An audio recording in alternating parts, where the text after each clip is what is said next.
वीर घन जंगल मध्य एक सुंदर राज्य थिला। सेई जंगल राजा थिला सिंह। सिंह बहुत बलशाली हेले मध्य मन खूब भल। केबे अन्य पशु मानकु अनावश्यक दुख देउ नथिला। सिंहर सर्वश्रेष्ठ बंधु थिला बाघ। बाघ खूब साहसी आउ सत्यवादी। जंगल कौन विपद आसिले सिंह को पछकू करी बाघ आगू माड़ी आसुला। बिलुआ बड़ चतुर थिला। से सबु बेले नुआ उपाय भाबुला। जंगल किछि समस्या हेले बिलुआ बुद्धि समस्त पशुपक्षी मानकु बंचाई देउतला। माकड़ थिला सबुठु मजालिया। गछरु गछ डेई डेई समस्त को हसाउतला। किंतु मजा करबा सहित से भल सूचना मध्य आनुतला। कारण से उच्च गछरु समग्र जंगल देखि पारुतला। एई समस्त मध्य सबुठु छोट थिला हरिण छुआ। कुन्नै हरिण छोट थिले मध्य से थिला बहुत साहसी। से सबुबेले बड़ पशु मानकु देखि शिखुतला। दिने सकाळे जंगलर अजब प्रकार शांति थिला। पक्षी माने डाकु नथिले। पवन मध्य धीरे धीरे बहुतला। माकड़ गछ उपर तळु देखि कहिला, आज किछि ठीक लागो नै। हठात कोनी हरिण छुआ दौड़ी आसी कांदी कांदी कहिला, मो मां हरि जाइछन्ते।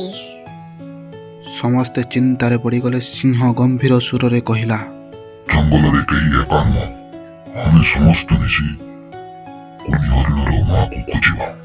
सिंहर कथा सुनी समस्ते बाहरी पड़िले। कोनी हरिण छोट आखिरे आशा नहीं समस्त को देखिला। बाघ कहिला, जंगल दक्षिण दिगकु जीवी, सेठारे घन जंगल, शायद सेठाकु जाइथिबे। बिलुआ चतुर सह कहिला, पाद चिन्ह देखिबे। कोनी हरिणर मां निश्चय किछि चिन्ह छाड़ी जाइथिबे।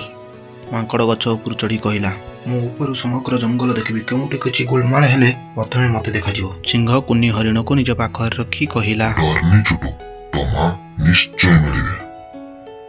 समस्ते निजे निजे दिग को चली गले। जंगल भीतर को चलिबा समय रे बाघ एक अजब शब्द सुनिला। से सतर्क होई आगु बढ़िला। हठात से देखिला किछि भंगा गछ आउ पाद चिन्ह। एठारे किछि घटिछि। बाघ मने मने भाबिला। अन्य बेटे बिलुआ नदी पाखरे छोट छोट पाद चिन्ह देखिला। से कहिला, कोनी हरिणर मार पाद चिन्ह। से नदीर सेई दिगकु जाइछन्ते। माकड़ गछ उपर डाकिला, मु दूररे एक पुराना गुम्फा देखिछि। सेठारे आवाज आसुछि। सिंह समस्त को एकाठी करी कहिला, चलो से गुम्फा दिगकु जिबा, किंतु सतर्क रह। कोनी हरिणर हृदय जोर रे धड़कुला। किंतु से भय न करी सिंह पाखरे चलुतला। पेटरे पहुंचला परे समस्त थमकी गले। गुम्फा भितर हालका आवाज आसुतला, बंचाओ बंचाओ। छुआ हरिण चित्कार कला।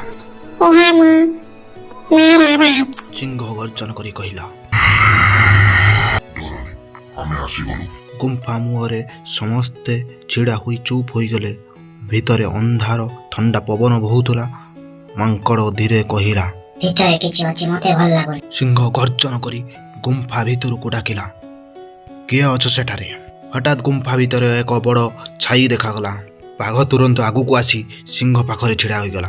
किंतु से छाया कौनसी भयंकर पशु नुह। से थिला एक बुद्ध भालू। भालू कंपी कंपी स्वर रे कहिला, मु कहारो क्षति करेनी, मु आद होईची। गुम्फा भितर देखिले कोनी हरिणर मां बसिची।